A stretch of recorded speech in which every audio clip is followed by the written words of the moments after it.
Good morning, dear students. Today I will continue with the reduction and the oxidation reactions. In the last class, I have taught you about the displacement reaction, that is the single displacement and the double displacement reactions, and along with that I have also taught you about the neutralization reaction and the precipitation reaction. Even I showed you one example also over here in the class. Now see, so today we will study about, or we'll see the basic differences between reduction reactions and oxidation reactions.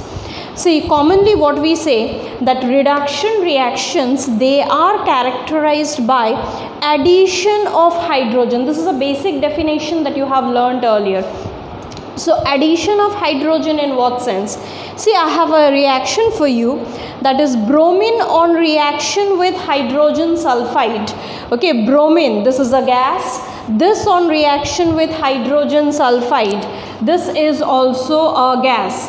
This is bromine and this is hydrogen sulfide. Okay, this is hydrogen sulfide. This is also a gas. As a result of it, you are getting hydrogen bromide as a product.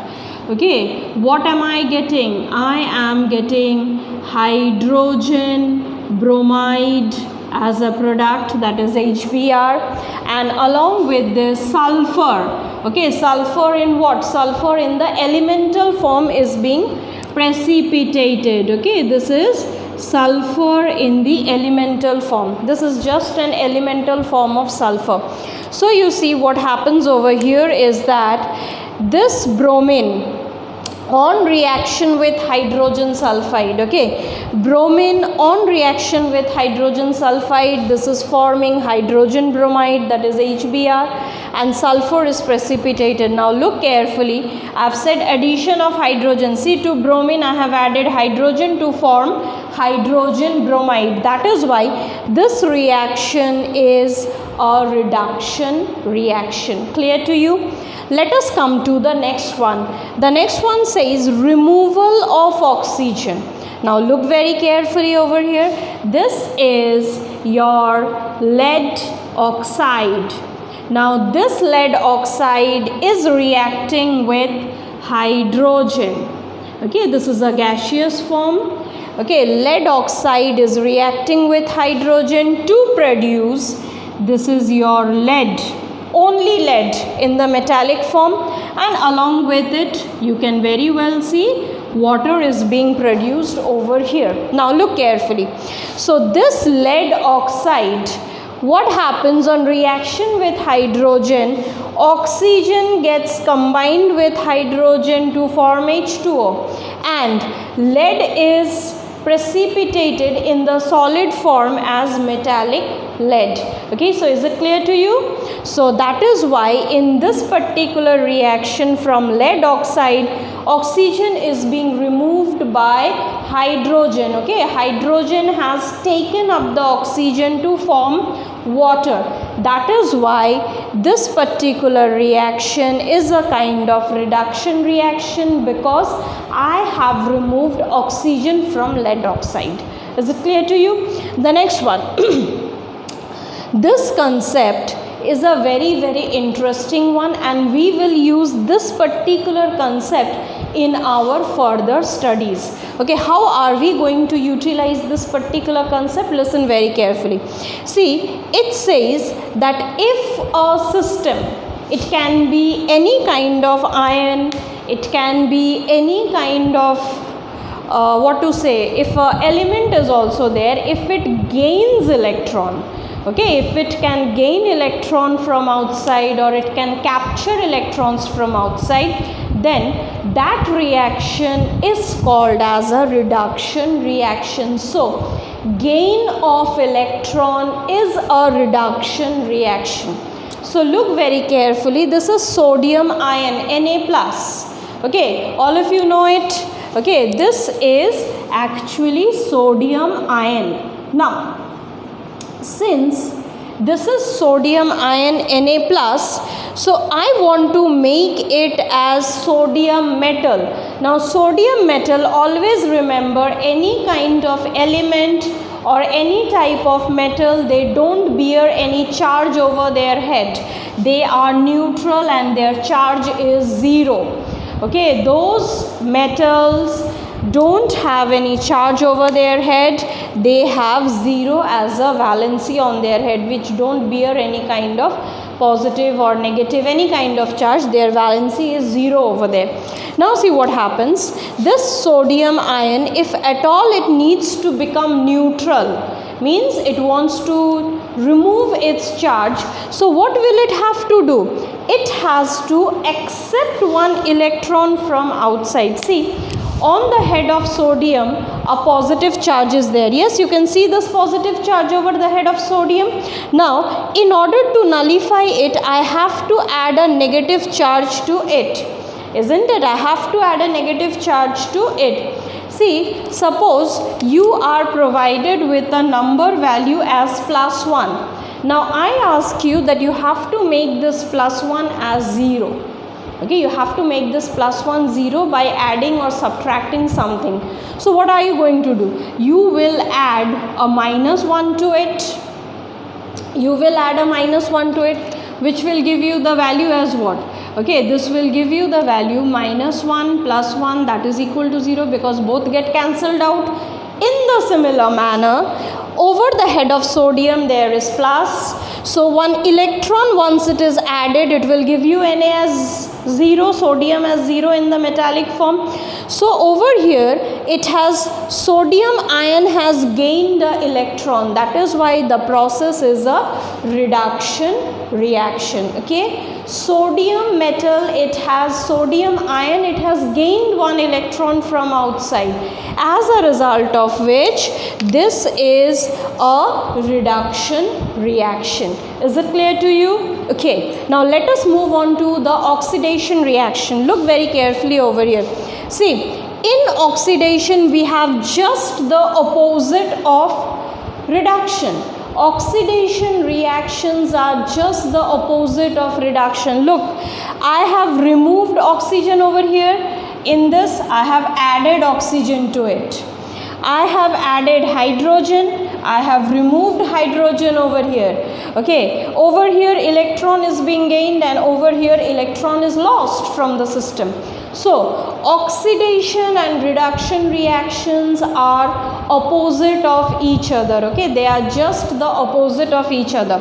Now, look very carefully over here. In case of oxidation reaction, addition of oxygen, it's a very simple and common reaction. That is carbon reaction with oxygen. Just simple burning reaction. Okay, carbon on reaction with oxygen, what is it going to form? It's going to form carbon dioxide. Alright, it's going to form carbon dioxide. Now let us move on to the next part, that is removal of hydrogen. Nothing. We are going to remove hydrogen from this particular system. That is H2S. I have removed hydrogen and I got only elemental sulfur. Okay, what am I left with? I am left with elemental sulfur. So this is a kind of oxidation reaction because I have removed hydrogen from this particular system. Next, electron loss. This concept is very, very important. I've told you earlier also for reduction, that is in our further reactions, if we need to predict the oxidation, reduction and all for a chemical reaction, we will use this electron gain and loss concept. Okay, so learn this very carefully and remember this very, very carefully. Now look, for the electron loss concept, we have Fe2 plus. Now this Fe2 plus has a tendency to form Fe3 plus. That is, ferrous ion has a tendency to form ferric ion. Now how is it going to do? Okay, this is your ferrous ion. Now this ferrous ion it has a tendency to form ferric ion. Now, how is it possible? This is possible only when your ferrous ion will gain an electron from outside. Okay, the moment your ferrous ion gains one electron from outside, you will have ferric ion over there as a result of loss of electron, and that is why this process is called as oxidation reaction. Okay, now let us see in details about the redox reaction. Till now I have shown you the part reactions. Okay, these are actually the broken reactions that I have shown it to you over here. Broken reactions in the form, these are actually the half reactions, the oxidation half and the reduction half. Now together I'll show you a reaction where you will get both. You will have the oxidation part also, you will have the reduction part also. That is why we call that category of reaction to be as redox reactions. Now see, over here, look very carefully for the redox reaction.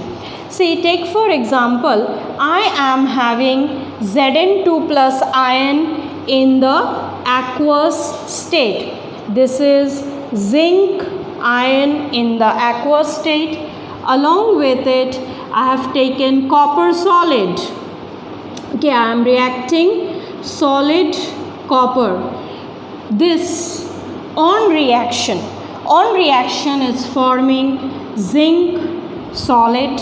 Okay, this on reaction, it is forming zinc solid and it is forming Cu2 plus. Look very carefully. In the aqueous state, this is copper ion. Now, look very carefully what are the changes being taken place. Your Zn2 plus, this is your Zn2 plus, it has been converted into the solid form, and copper which was in the solid form has been converted into ion form. Now, look for the changes. The change in the power is plus 2 to 0. That means plus 2 to 0. That means 2 units of charge reduced. 2 units of charge has been reduced over here. Okay, look over here. This is copper 0 and this is 2 plus. That means 2 units of charge increased. 2 units of charge has been increased in the system. Now look carefully. This system, that is Zn2 plus to zinc, how is it formed? Okay, if you want to show the half cell reactions, the half cell reactions are like this. That is Zn2 plus 2 electron will give you Zn0 in the solid form. So this is one part of the reaction. The other part of the reaction is copper in the solid state. Copper in the solid state minus 2 electrons will give you Cu2 plus in the aqueous state. Look very carefully. These are the half reactions that I am showing it to you. And this is the entire reaction over here. Now, if you look carefully over here, 2 units of charge has been reduced. That means gain of electron. Gain of electron is what? Reduction. Gain of electron is what? Reduction. That means in this system, since 2 units of charge are reduced, this system is reduction. What reaction I am having it over here? Reduction. Very clear. Copper in the solid state is being converted into copper ion in the aqueous state. So what is the change I am having it over here? 2 units of charge has been increased. Okay, 2 units of charge has been increased over here. Since 2 units of charge has been increased over here. That means loss of electron. And what do you consider the system to be having loss of electron? That is oxidation. So this particular system, we are writing it to be as oxidation reaction. So is it clear to you? This is how we represent an entire set of redox reaction. Okay, this is how we represent a complete set of redox reaction having reduction and oxidation, both the areas. Okay, we have both the areas over here. Now look carefully. I have shown you the broken half cell reactions, and these half cell reactions together they complete the entire redox equation. Is it clear to you? Okay, now let us move on to the another section of the reaction, that is we call it to be as reversible reactions and irreversible reactions. See children, you have already learned about some of the examples for reversible reaction and irreversible reaction. I am showing you one example for it. For reversible reaction, if you look carefully over here, reversible reaction, what is it I am having? This is nitrogen gas reacting with hydrogen gas under certain reaction conditions. Okay, different type of reaction condition, that is 450 degrees centigrade, iron as a catalyst, molybdenum as initiator, and 500 atmosphere of pressure is required, and this will form ammonia gas. Okay, this will form ammonia gas in the reaction medium. So this kind of change, it's a kind of reversible reaction. That means the way by which these reactants are reacting to form the product, in the similar manner this product can break down to form the reactants again. Okay, the products can again break down to form the reactant. So that is why this particular reaction we are calling it to be as a reversible reaction. Is it clear to you? Reversible means on both sides it can travel, that is in the forward direction and in the backward direction. Is it clear to you? Reactant to product and again from product to the reactant. Next we move on to a irreversible reaction. See children, basically irreversible reactions are the ones which we have seen in the last class as the precipitation reaction. I'll give you one example of precipitation reaction today, that is silver nitrate. Okay, AgNO3. This silver nitrate on reacting with sodium chloride, NaCl. Sodium chloride is your common salt that you use in your home. Okay, sodium chloride is the common salt that you generally use in your home. On reaction, this will form silver chloride, AgCl. Okay, it will form silver chloride, and along with it a salt NaNO3 will be formed. Okay, this is your silver chloride, and along with it you will form sodium nitrate. This is a salt which is present in the reaction medium. Now see, this silver chloride is available in the form of a white precipitate. Okay, this is available in the form of white precipitate, and this reaction is absolutely irreversible in nature. You cannot revert the reactants, you cannot revert the products back to the reactants again. Is it clear to you? So that is why we classify these reactions to be as irreversible reaction. So children, till now I have taught you about the different types of chemical reactions. Okay, that is the synthesis reaction, the displacement reaction, which includes double displacement and single displacement. Along with it, I taught you about the precipitation reaction, the neutralization reaction, and the redox reaction, which involves both oxidation and reduction reactions, and the reversible reactions and the irreversible reaction. Now, let us move on to another part. This is what we call it to be as energy changes. Now, let me tell you one thing, dear students, that is energy changes in case of a chemical reaction. What does this actually mean? See, energy changes means during any kind of chemical reaction, it may be any type of chemical reaction, either heat energy may be absorbed, or heat energy may be liberated out, or light energy may be required for the process, or electricity may be required for the process.